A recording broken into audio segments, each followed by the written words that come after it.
Psaume 14. Bazoba bazali komiloba nzambe azali te.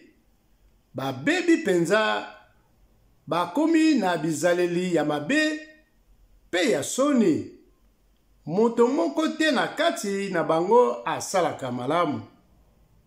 Uta na likolo Yawe azali kotala bato po amona soki moto moko ya mayele oyo atosaka ye azali.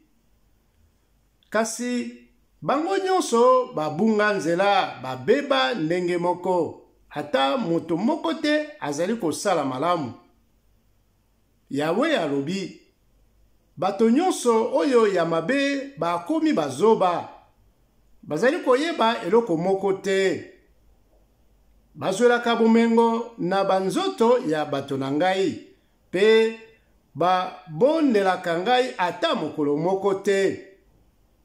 Sikoyo, bango bakomi kolenga, pamba te Nzambe akoteli bato ya bosembo.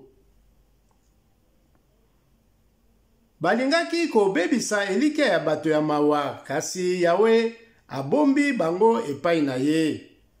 Nani akolongisa bato ya Israel? Banda na ngomba ya Sion. Ezali Yawe moto akolongola bato na ye na boumbu. Bongo bato ya Israel bakozala na esengo.